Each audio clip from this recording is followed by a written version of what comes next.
Muito obrigado, muito obrigado. Reencarnação, Vida e Morte. O tema foi tirado dessa revista Acendedor. Revista Acendedor era revista mensal. Na época não tinha livros em português, então eu, vou dizer nós, porque eu acho que era sentimento de todas as pessoas que assinavam a revista, ficava ansiosamente aguardando a revista mensal. Eu, principalmente, eu devorava os preceitos diários. E esse é um dos preceitos diários que eu guardo com carinho. Foi uma das primeiras aprendizagens sobre o que é vida, o que é morte. Eu era ignorante, não tinha a mínima ideia. Toda a comunicação espiritual diz que o outro lado, o outro mundo, é melhor do que aqui. Eu estou tranquilo, só vou ficar preocupado um dia que um meu amigo meu morrer e comunicar comigo e dizer que isso não é verdade, mas como isso nunca aconteceu, eu estava tranquilo. Mas depois que eu li a revista Acendedor e vi a explicação da Sutra, eu fiquei tranquilo. A morte está ligada à vida. O fenômeno que aparenta ser morte é princípio da vida. Graças à morte das células, o nosso corpo é composto de células e as células renovam constantemente. Ou seja, morre célula e no lugar nasce célula nova.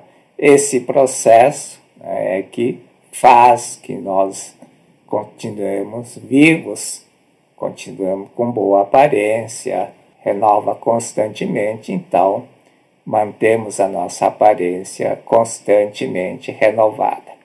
Graças à morte das células antigas e nascimento das novas células, nosso corpo se renova constantemente. Quem comanda a morte e vida das células? Eu não penso, aquela célula do coração está desgastada. Não penso isso, mas acontece naturalmente.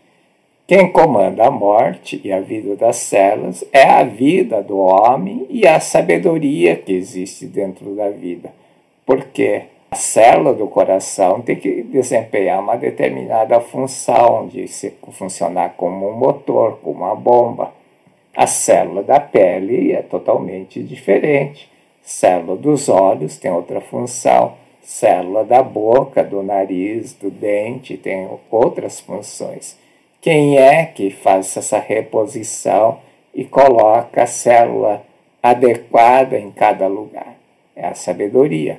A vida cria as coisas, mas é a sabedoria que movimenta no lugar certo. Quem comanda a morte e vida das células, então, é a vida dotada de amor e sabedoria. E isso está dentro de nós chamamos de vida. O corpo nosso é comandado. Tanto a morte como o nascimento das células são determinados por um comandante que atua por trás delas. Nós não pensamos, eu não penso, tenho que trocar a célula aqui da mão, nada disso. O corpo é um comandado e não o comandante. Quem é o comandante do corpo? É o que o Dr. Masaru Taniguchi chamou essa essência de Só, o Filho de Deus, que é o ser sumamente perfeito e maravilhoso. O professor Noriaki Jo, que fez as traduções dos primeiros textos e que escreveu o livro A Divina Essência, ele trata o de Só, o Filho de Deus, como Divina Essência. Eu gostei muito dessa tradução, não é tradução, chamar, porque de Só não pode traduzir um nome, mas falar de Só, eu não tenho problema, porque eu sou japonês, mas o pessoal deve estranhar. Então, uma forma adequada de chamar o de Só seria essência. Eu sempre chamei de perfeição, mas divina essência acho que cabe bem. Quem que comanda o corpo? Quem que é o comandante da nossa vida, do nosso corpo? é a divina essência, o Filho de Deus, que está no âmago da matéria, no âmago do corpo. De só, depois nós vamos ver lá na frente, mas ela é uma composição de espírito, amor, vida e sabedoria. Quando não tem presença espiritual, uma substância que comanda as coisas, foge do controle. Imagina, nasce uma célula no lugar que não deve, ou nasce célula do coração aqui no meu dedo, ou célula do dedo vai para o coração, ia ser um caos. Isso não pode acontecer. O homem em si é a vida que possui a sabedoria, portanto. A vida que comandou a fecundação do óvulo e a formação do corpo humano é que é o homem verdadeiro. A vida é o Filho de Deus que comanda o corpo com a sabedoria de Deus. O homem em si, então, é a vida que possui sabedoria. E a isso o Dr. Masartaniguti chamou de Disso, que formou o óvulo que inexistia. O óvulo não existia. Surge o óvulo de onde não existia e ela é fecundada e lá surge o corpo humano a partir do nada, ou seja, vai surgindo novas células adequadas a cada parte do corpo. Por isso que tem que ser a vida cria a célula, mas a sabedoria que movimenta para o lugar certo, senão cada ser humano ia nascer de um formato diferente. Isso não acontece. Do homem sempre nasce o ser humano, o homem. O corpo é o templo de Deus para alojar o Filho de Deus. Isso é muito importante. Você tem que usar, respeitar o corpo e utilizá-la, cuidar de forma adequada. O corpo foi criado e edificado pela vida como templo de Deus. O corpo é templo de Deus, é um local sagrado para alojar a vida, o Filho de Deus. Você não pode sujar, você não pode manchar, você não pode pintar. Não tem sentido. O corpo é o templo de Deus. Se você aprender a respeitar o seu corpo, o corpo vai te respeitar e vai te dar saúde, a beleza, a flexibilidade, aquele ar de beleza, né, que você fala, nossa, que pessoa bonita, tem uma boa atmosfera. E é daí que surge essa atmosfera agradável. Basicamente, as explicações estão na Sutra, então vou utilizar parte do texto da Sutra. O homem cuja natureza real é vida, espírito, tece o casulo de carnes com fio da mente e nele instala a si próprio seu espírito. Somente então o verbo se faz carne. Sabei claramente que o casulo, o corpo, não é o bicho da seda. Portanto, a carne, corpo, matéria, não é o homem e não passa de casulo do homem. Ou seja, o corpo é templo para alojar o Filho de Deus. Quando você tem esse sentimento, você ama a si próprio, respeita a si próprio. Respeitando a si próprio, os outros também irão te respeitar. As pessoas dizem, ninguém me respeita. Mas se você não se respeita a si próprio, quem é que vai respeitar? Não é os outros que vai respeitar, você primeiro tem que respeitar a si mesmo. O Filho de Deus é a ramificação da grande vida, Deus. Isso que diz grande vida do universo. Quando entrei na Cetiona, depois como preletor fazia a reverência, né? Reverência à grande vida. Eu nunca consegui entender, ninguém explicou direito, né? Dizia assim, você entra, tem o quadro do Disso, você bate 2 palmas e faz 2 curvaturas, faz reverência à grande vida do universo. Grande vida quer dizer o pai da vida, a origem da vida. Aqui, grande vida é Deus que criou o homem à sua imagem e semelhança, criou no mundo de Deus. Essa matriz semente surgiu no mundo fenomênico como homem e mulher. Aqui, homem criado à sua imagem e semelhança não é nem homem nem mulher. É a matriz que, ao se projetar no mundo fenomênico, separa homem e mulher e depois vai se ramificando, ramificando, ramificando e forma 8 bilhões de seres atualmente. 8 bilhões de homens fenomênicos. E isso que está na Sutra. Embora vossas almas pareçam diferir uma das outras e manifestem-se de diferentes formas, são todas reflexo do mesmo Espírito Divino, da grande vida. E são uma única vida. Quando você entende isso, você começa a respeitar, a amar o próximo de verdade. Você não vê a separação entre eu e o outro. Eu e o outro somos um só na essência. Não na aparência, que somos 8 bilhões de seres humanos, um diferente do outro. Não adianta dizer eu sou igual a você, isso é uma besteira. Já me falaram isso, eu e você somos iguais. Não somos iguais na aparência, aqui não. Nós somos aqui. Na origem, somos homem, criado à sua imagem e semelhança. A ramificação da grande vida, que é a vida, espírito, está alojada no corpo humano como vida. Deus é a fonte luminosa do homem é a luz emanada de Deus. Não existe fonte luminosa sem luz, não existe luz sem fonte luminosa. Assim como luz e fonte luminosa são um só corpo, Deus e homem são um só corpo. Tem a lâmpada na minha frente, a luz está batendo aqui, a luz que bate aqui é uma coisa só com a fonte, com a lâmpada. Não existe lâmpada sem luz, não existe luz sem lâmpada. Luz e lâmpada, embora seja separado, é uma coisa única. Assim é o homem. O homem é a luz emanada de Deus. Deus e homem são uma só vida. O primeiro encobrimento, que é a primeira ilusão, a ilusão inicial, é quando você deixa de ver essa unidade intrínseca entre Deus e homem.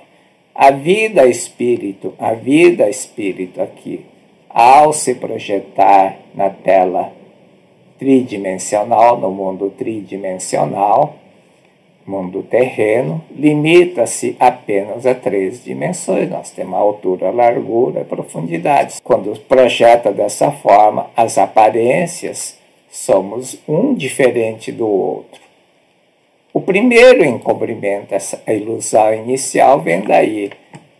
A distinção entre as pessoas se torna tão nítida que ignoramos a unidade intrínseca das pessoas na essência. Esquecemos que nós surgimos de uma única matriz, um único projeto de vida, da vida essência, vida espírito, criada à sua imagem e semelhança. Começamos a ver eu e outros somos diferentes. Criamos uma barreira, criamos um buraco, temos um distanciamento, isto é meu, isto é do outro. E começa a surgir os conflitos, isto é meu, aquilo é do outro, meu é meu, e eu vou defender aquilo que é meu, e aí começam todos os conflitos. Quando você enxerga a unidade intrínseca das coisas, aquilo que é meu é do outro, e eu não vou ter vaidade, orgulho, na prepotência em defender a mim. Aquilo que é meu é também do outro. Os relacionamentos ficam muito mais tranquilos. A ilusão inicial, ou seja, o pecado inicial, surgiu como a ilusão fundamental que faz o homem ter o pesadelo do pecado, a doença e a morte, são existências verdadeiras, surgiu em tempos remotos, da teologia segundo a qual o homem é feito pó da terra e nos dias atuais da ciência moderna, segundo a qual o homem é feito de matéria. Essa visão leva a concluir que somos seres efêmeros, expulsos do jardim do Éden e que retornamos ao pó. A matéria, somos matéria, alojou a vida através do sopro da vida, mas quando essa vida deteriora, acaba, voltamos ao nada, ao pó da terra. Isso constitui a ilusão inicial que leva o homem a imaginar o pecado, a doença e a morte, porque somos matéria, erramos, pecamos, adoecemos e morremos. E essa ilusão é que cria todas as demais ilusões secundárias que criam as dores e sofrimentos do mundo terreno. O caminho da salvação, então, é destruir essa ilusão inicial. Quando é destruída essa ilusão inicial, é destruída a causa, a origem do pecado, da doença e da morte, e estes voltam ao nada original.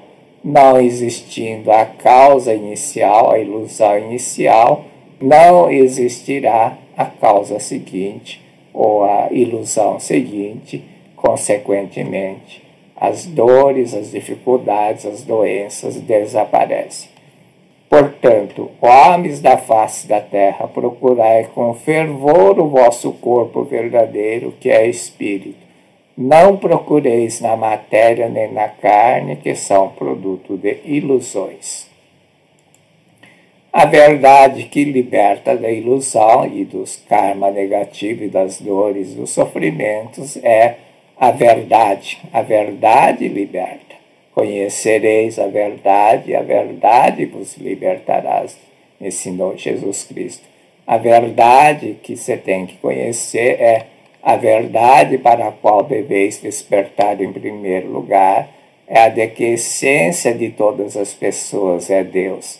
Sabei que a infinidade de almas são todas reflexos do mesmo Espírito Divino, à semelhança de milhões de imagens de um mesmo objeto, refletido em milhões de espelhos dispostos em torno dela. 8 bilhões de imagens refletida em espelho disposto em uma única matriz, a vida, a espírito, o homem criado à sua imagem e semelhança, que se multiplica, que se reflete em 8 bilhões de imagens diferentes, formas diferentes aqui no mundo terreno. O caminho da salvação é a verdade. Mas para ser salvo, você tem que reconciliar, tem que perdoar e reconciliar. Ao te reconciliares, eu me revelarei. É o que está na revelação divina da grande harmonia.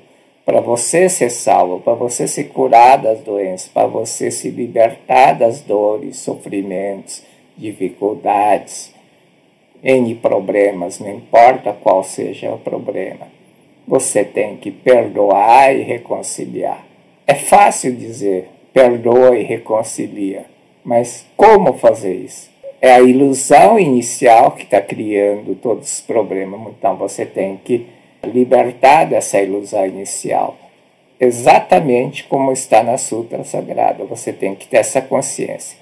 Deus é a fonte luminosa do homem é luz emanada de Deus. Eu e Deus somos um só. Eu e outro somos um só perante Deus. Embora vossas almas pareçam diferir uma das outras e manifestarem-se de diferentes formas, são todas reflexos do mesmo Espírito Divino e são uma única vida. Que todos os seres são irmãos, que todas as vidas são irmãs.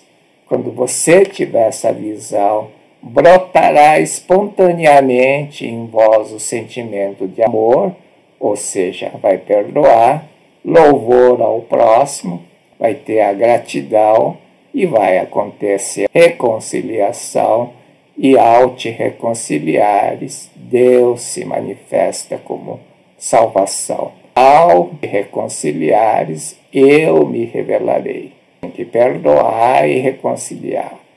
O caminho é a verdade, mas a verdade de que eu e outros somos um só, embora vossas almas pareçam diferir uma das outras, manifestarem de diversas formas diferentes, aparências diferentes, forma de pensar diferente, forma de agir diferente, gostar de coisas diferentes, fazer coisas diferentes. Na essência, somos irmãos, somos uma única vida. Todos os seres são irmãos, que todas as vidas são irmãs. Quando você tiver essa consciência, brotará espontaneamente o sentimento de amor, ou seja, o perdão e a reconciliação, vem naturalmente. O homem, em sua natureza verdadeira, é homem, Deus, espírito eterno, indestrutível e imortal. E não é máquina feita de matéria, nem é a matéria preexistente em que se alojou o espírito. Tal dualismo é totalmente errôneo. A matéria, o corpo, é antissombra do espírito, produto da mente, assim como o casulo é produto do bicho da seda. Não é o casulo pré-existente, casulo é essa parte exterior aqui, o fio da seda. Não é no casulo pré-existente que se aloja o bicho da seda que, expelindo o fio, constrói o casulo, nele se instala. Da mesma forma o homem constrói o corpo e ele se aloja, pois que se o corpo é templo da vida, você tem que cuidar, respeitar o corpo como templo da vida. O que morre é o corpo. O bicho da seda que, expelindo o fio, constrói o casulo e nele se instala. Também homem cuja natureza real é vida, espírito, tece-o de casulo de carne, ou seja, o corpo, com os fios da mente, ou seja, as células, une as células, e nele instala a si próprio. Mas isso está morrendo, o corpo está morrendo todo instante, e chegará por fim a hora que o corpo em si morre. Mas o que é o corpo? Entender isso é fundamental. Quando eu li isso a primeira vez eu não entendi, mas depois eu consegui entender, depois de ler milhares de vezes. O karma, primeiramente, forma o corpo mental, que se chama corpo espiritual, o qual forma o corpo carnal, que na verdade é também um corpo mental. Com a perfeita junção desses dois corpos é que surge o corpo carnal. Primeiro forma o corpo espiritual, o karma, que é o pensamento, cria o corpo espiritual e o corpo espiritual forma o corpo. A união desses dois corpos surge o homem carnal. A morte fenomênica aqui é a morte desse corpo. O corpo espiritual, formado pelo karma, não morre, que é a alma, espírito. O homem carnal que morre é o corpo constituído de karmas. Quem morre é o karma. Karma é um pensamento. Quem desaparece é o pensamento que criou o corpo. Portanto, o homem não morre. O que encarna e morre é o falso eu constituído de karmas. Karma, pensamento. Em chegando a hora, assim como o bicho da seda rompe o casulo de carne e alça voo como inseto adulto, o homem também rompe o casulo de carne e ascende ao mundo espiritual. Não façais em absoluto da morte do corpo a morte do homem, porque é a ilusão que está morrendo, é o karma que está morrendo. A vida romperá o casulo de carne e ascenderá ao mundo de muito maior liberdade. Não façais disso a morte do homem, porque a essência do homem é vida, jamais lhe ocorre a morte. Se não ocorre a morte, não reencarna. Reencarnação, vida e morte. A essência do homem, A vida espírito que não encarna é chamado eu verdadeiro, e eu fenomênico que morre e encarna, que é o corpo, é chamado de falso eu. O que morre é o falso eu. O que encarna, ou seja, aquilo que reencarna, é o falso eu, constituído de karmas. O falso eu que morre não é a existência verdadeira. Portanto, você não precisa preocupar com a morte, não precisa ficar preocupar se um amigo meu vai dizer, aqui não é tão paraíso quanto te contando. Não vou morrer. O que morre é o falso eu, constituído de karmas, que não é a existência verdadeira. Karma quer dizer pensamento, é um pensamento que desaparece. Desaparecendo o pensamento, que é a causa, desaparece o corpo, que é o efeito. É só isso. O homem não morre, portanto, o homem, se não morre, não reencarna. Tem reencarnação? Depende do ponto de vista. Tem um vídeo que eu falei sobre isso e uma pessoa escreveu dizendo, eu não acredito em reencarnação, reencarnação não existe. E eu respondi, eu concordo, reencarnação não existe. Aí ele retornou, mas como vocês pregam que reencarnação existe? Depende da reencarnação. O que reencarna é a alma que é uma coisa transitória, mas a vida, essência criada por Deus, não morre, não desaparece, é eterno. O homem verdadeiro, porque é espírito, porque é amor, porque é sabedoria, porque é vida, e isso, aquilo que é espírito, aquilo que é amor, aquilo que é sabedoria, aquilo que é vida, é o Dissô, que o professor Noriaki Jo chamou de divina essência. O Dr. Masaru Taniguchi chamou o espírito, o amor, a vida e a sabedoria criado por Deus de Dissô. É um nome, não tem significado, não é imagem verdadeira, não tem nenhuma imagem. Espírito, amor, vida e sabedoria não tem nenhuma imagem, não tem sentido nenhum chamar de imagem verdadeira. Noriaki Jo chamou de divina essência. Os primeiros preceitos que ele traduziu, ele não traduziu a palavra Dissô, ele sempre deixou Dissô. Eu até perguntei se eu não sabia qual o nome adequado em português, então chamava de Dissô. Hoje eu resolvi chamar de divina essência.